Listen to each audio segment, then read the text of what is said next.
16-year-old Brenton Scott burned his entire family alive in their two-story suburban home in Omaha, Nebraska, killing his father Blake, mother Anna, 13-year-old sister Emma, and 10-year-old brother Noah. The fire began shortly after 2:30 a.m.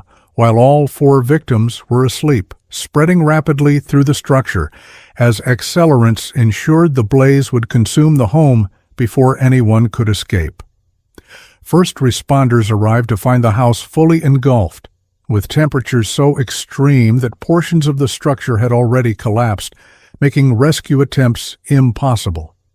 A neighbor would later tell police that they had spotted Brenton standing across the street, watching the inferno with what they described as an eerie calmness before disappearing into the night. If you're enjoying this true crime story, make sure to hit subscribe so you never miss a new case. Let us know in the comments where you're watching from and what time it is as we dive deeper into what drove this teenage boy to commit such a horrific act against his own family. The Scott home was located in a quiet, tree-lined neighborhood where violent crime was virtually unheard of, making the deliberate nature of the fire all the more shocking to the tight-knit community. Property records showed the family had lived in the home for over 12 years, having moved to Omaha when Brenton was just 4 years old, establishing deep roots in a community that would soon be reeling from their violent deaths. Fire investigators arriving at the scene in the hours after the blaze was extinguished immediately noted the unusual burn patterns throughout the remains of the house, suggesting the use of an accelerant. The fire had originated in multiple locations simultaneously, including outside the master bedroom, at the base of the stairs, and near the children's bedrooms, creating a deadly maze that gave the sleeping family virtually no chance of escape. Autopsies would later confirm that all four victims died from a combination of smoke inhalation and thermal injuries, with evidence suggesting they had awakened during the fire but were unable to navigate through the rapidly spreading flames. The strategic placement of the ignition points, particularly blocking all potential escape routes, immediately raised red flags for investigators about the intentional and calculated nature of the fire. The morning after the fire, Brenton Scott arrived at the scene accompanied by his friend's parents, appearing visibly distressed as he surveyed the destroyed remains of his family home. He told responding officers that he had been spending the night at his friend's house several miles away, a claim initially corroborated by the friend's family, who stated Brenton had arrived at their home around 8 p.m. the previous evening. Brenton broke down when officially informed that his entire family had perished in the blaze, collapsing to his knees in what witnesses would later describe as convincing despair, though detectives would note inconsistencies in his emotional reactions throughout the day. During his initial statement, Brenton claimed to have no knowledge of how the fire could have started, suggesting that perhaps his father had left something cooking on the stove, or that there might have been an electrical issue they had been meaning to address. Within hours of the fire being extinguished, investigators made a crucial discovery that would dramatically change the direction of the case. A partially melted red plastic gas can was found near the back door of the home, having been somewhat protected from the most intense heat by falling debris. Despite the damage to the container, the fire marshal's team was able to recover several intact fingerprints from the handle and cap areas, immediately indicating that the fire had been deliberately set. The gas can did not belong to the Scott family, according to neighbors, who stated that Blake Scott used a different type of container for the family's lawn equipment. A receipt found in Brenton's friend's car would later show that Brenton had asked to stop at a gas station on the way to his friend's house, claiming he needed to pick up snacks, but security footage would show he purchased the gas can and filled it while his friend waited in the car. The calculated nature of the crime became increasingly apparent as investigators pieced together the events leading up to the fire. Brenton had methodically prepared for the arson, selecting a night when he had a plausible alibi and ensuring his absence from the home would not raise suspicion. Security footage from a nearby convenience store would later show Brenton purchasing matches and lighter fluid earlier that day, items that were not found among his possessions at his friend's house. Investigators determined that Brenton must have left his friend's house in the middle of the night, using a bicycle later found hidden in bushes a quarter-mile from the crime scene, then returned before anyone noticed his absence.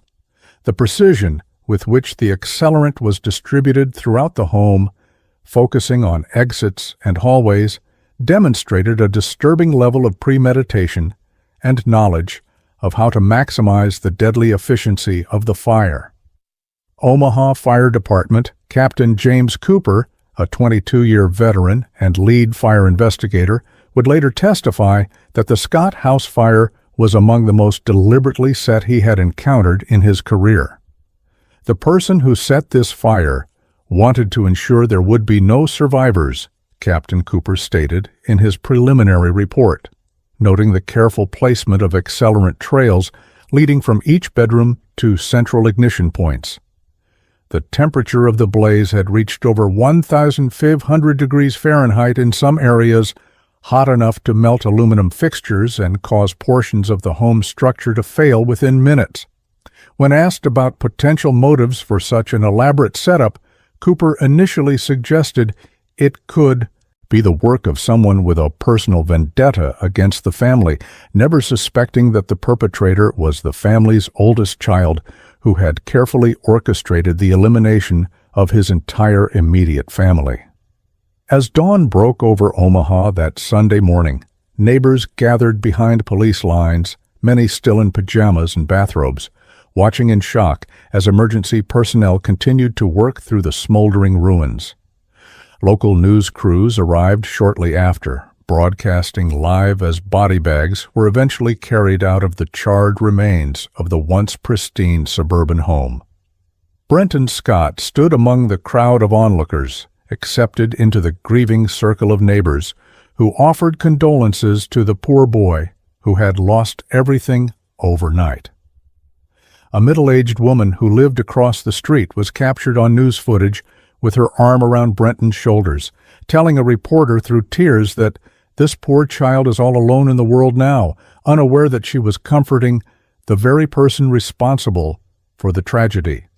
The duplicity of this moment would later become one of the most chilling aspects of the case, referenced repeatedly during trial as evidence of Brenton's ability to maintain a facade of normalcy even in the immediate aftermath of his actions.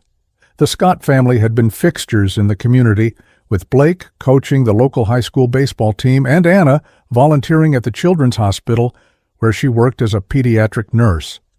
Their violent deaths created an immediate void that rippled through Omaha, leading to impromptu memorials appearing near what remained of their home within hours of the tragedy. Flowers, stuffed animals, and handwritten notes accumulated at the edge of the property, while Brenton was seen adding a framed family photo to the memorial, an act later characterized by the prosecution as the height of calculated deception. School officials announced that crisis counselors would be available the following day, with Emma's middle school and Noah's elementary school both planning remembrance ceremonies for the children whose desks would now sit empty. As the day progressed, Brenton was taken in by his maternal grandparents who lived across town, appearing appropriately grief-stricken as he was led away from the scene, though he would make a request that investigators found strange, asking if he could retrieve his laptop from his friend's house before going to his grandparents' home. Blake Scott was 44 years old when his life was cut short, a beloved physical education teacher and baseball coach at Westside High School who had influenced hundreds of young athletes over his 15-year career. Colleagues described him as a natural mentor who went beyond teaching athletic skills to instill values of teamwork, perseverance, and integrity in his students. His coaching philosophy emphasized character development over winning, with former players recalling how he would bench star athletes who showed poor sportsmanship regardless of how it might affect the game's outcome. Blake had been a college baseball standout himself, with scouts from several professional teams showing interest before a shoulder injury ended his playing aspirations during his junior year. Instead of dwelling on this disappointment, friends said Blake channeled his passion for the sport into teaching, often telling his players, "Sometimes life's curveballs lead you exactly where you're meant to be," a philosophy that made his murder at the hands of his own son all the more tragic. Anna Scott, 42, had worked as a pediatric oncology nurse at Omaha Children's Hospital for over a decade, known for her exceptional compassion with both young patients and their worried families. Co-workers recalled how she would knit colorful caps for children undergoing chemotherapy, often staying after her shifts to sit with parents who had received difficult news about their child's prognosis. Her supervisor described Anna as the heart of our ward, noting that she had a special gift for making terrified children laugh, even during painful procedures. Anna had met Blake during college, where she had been studying nursing while he pursued his teaching degree, with friends from that time describing their relationship as meant to be from the start. Despite the emotional toll of her work with seriously ill children, Anna was known for her optimism and warm presence at home, volunteering as a Girl Scout leader for her daughter Emma's troop and organizing neighborhood block parties that brought the community together. 13-year-old Emma Scott had inherited her mother's empathy and her father's athletic abilities, excelling both academically and in middle school soccer, where she played as a goalkeeper. Her teachers described her as thoughtful and mature beyond her years, with one noting that Emma often looked out for students who were left out or bullied. A collection of her journals recovered from her grandparents' home, where she had stored them, revealed a perceptive young girl who wrote poetry about nature and sketched detailed drawings of animals, expressing hopes of becoming either a veterinarian or an environmental scientist. Emma's best friend would later share with investigators that Emma had confided concerns about her older brother Brenton in the weeks before her death, mentioning that he's been super weird lately, getting really mad over nothing and then pretending everything's fine. The friend admitted she hadn't thought much about these comments until after the fire, a revelation that would become significant as investigators pieced together the family dynamics leading up to the tragedy. 10-year-old Noah Scott was described by his elementary school teachers as energetic, creative, and unfailingly kind, the type of child who would invite the new student to join his lunch table or share his toys without being prompted. His bedroom, largely destroyed in the fire, but partially documented in family photos, had been filled with Lego constructions, science experiment kits, and shelves of books about dinosaurs and space exploration.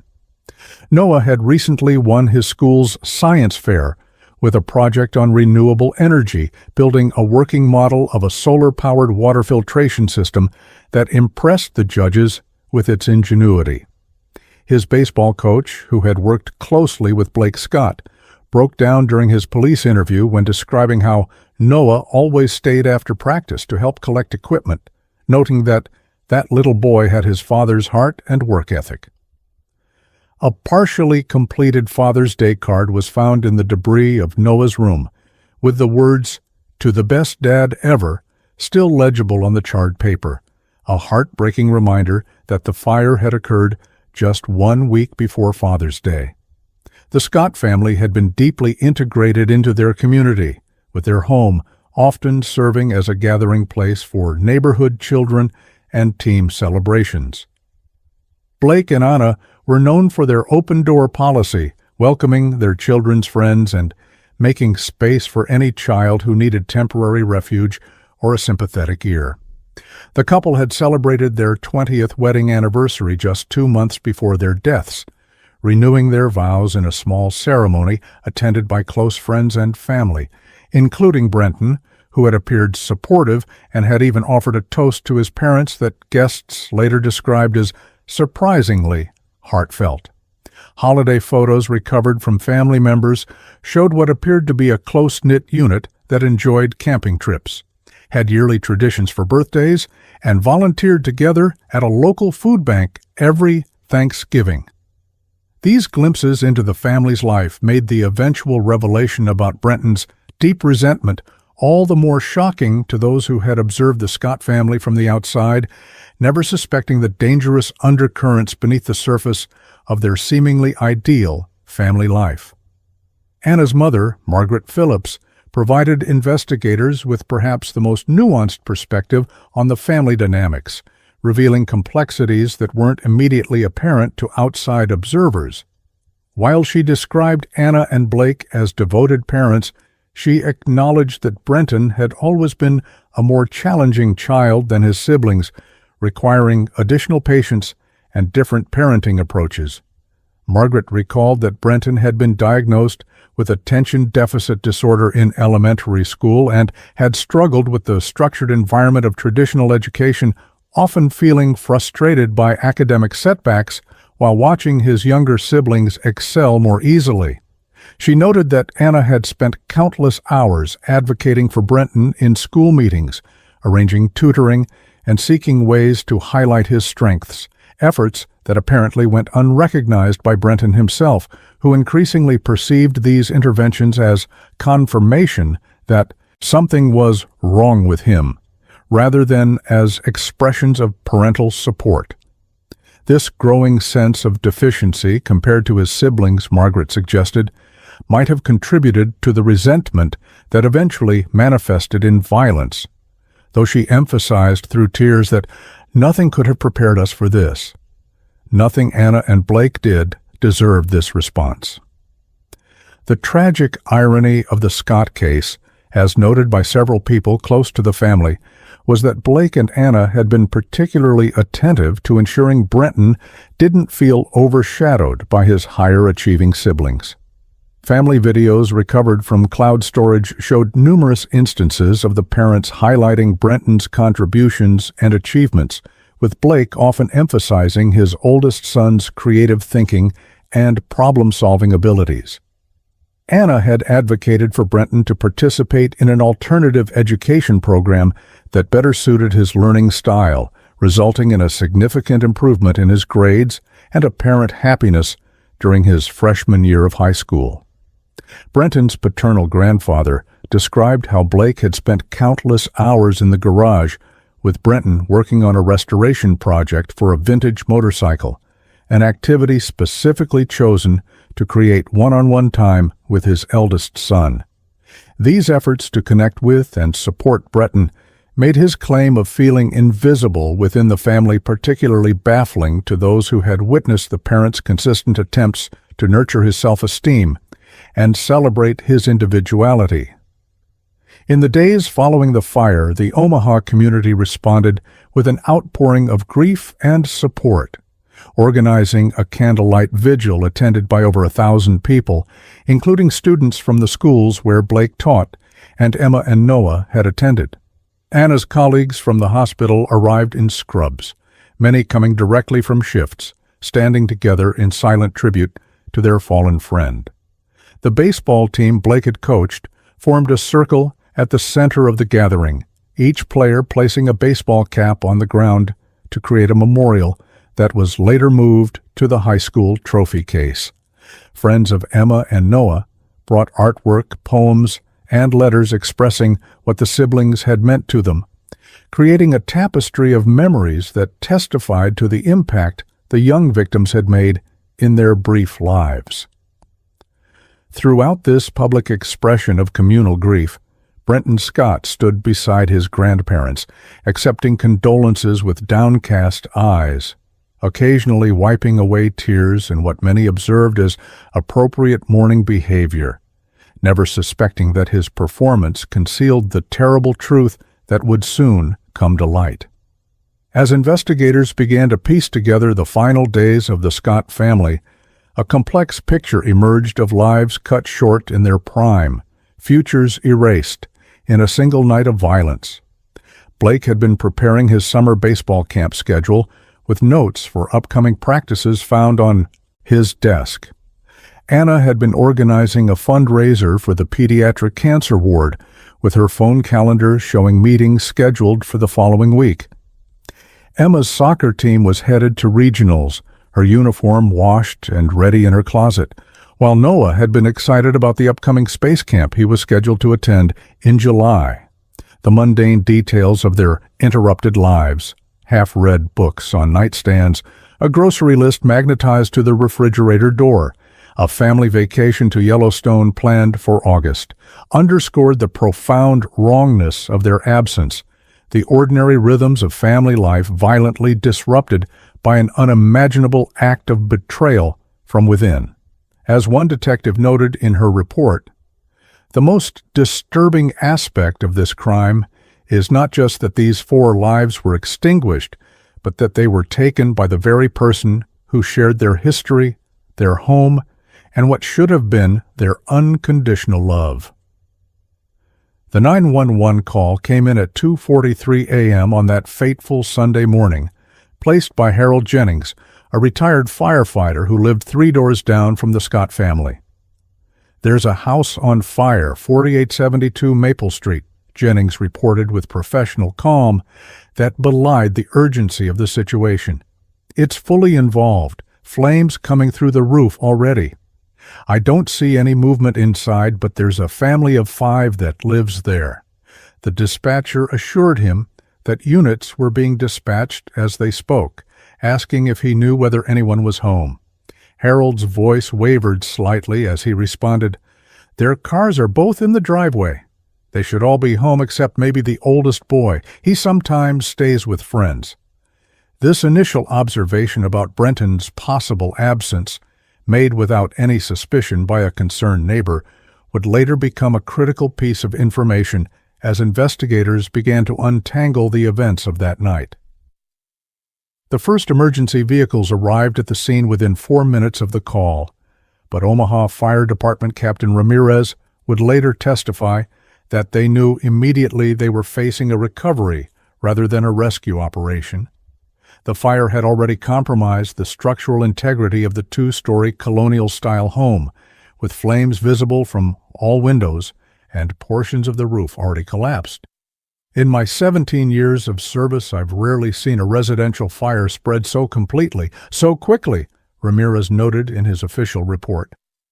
Firefighters established a defensive perimeter, focusing on preventing the blaze from spreading to neighboring homes while battling the intense flames with multiple hose lines.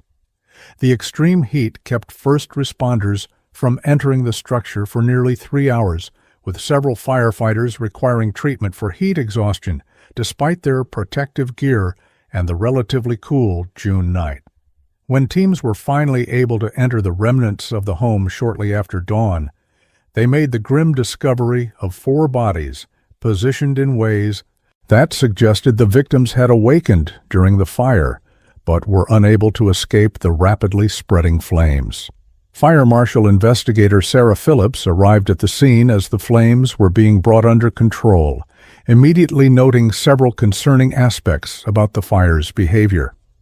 The speed with which the blaze had consumed the structure, the multiple points of origin, evident even from an exterior assessment, and the unusual burn patterns visible on the remaining walls, all pointed to the use of accelerants. Natural fires typically follow predictable patterns, spreading gradually from a single point of origin, Phillips would later explain during a press briefing. As soon as it was safe to enter what remained of the structure, Phillips led a team of investigators in a methodical examination of the scene using specialized equipment to detect traces of accelerants and documenting the burn patterns throughout the home. Within hours, Phillips had confirmed her initial suspicion that the fire had been deliberately set, identifying at least 4 separate ignition points strategically placed to block potential escape routes from the bedrooms. The discovery of the red plastic gas can near the back entrance of the home provided investigators with their first major physical evidence. Though partially melted from the heat, the container had been somewhat protected by a section of collapsed ceiling that had fallen over it, preserving crucial areas where someone had handled it. It was immediately apparent that this was out of place, noted crime scene technician James Wilson, who photographed and collected the gas can using proper evidence protocols.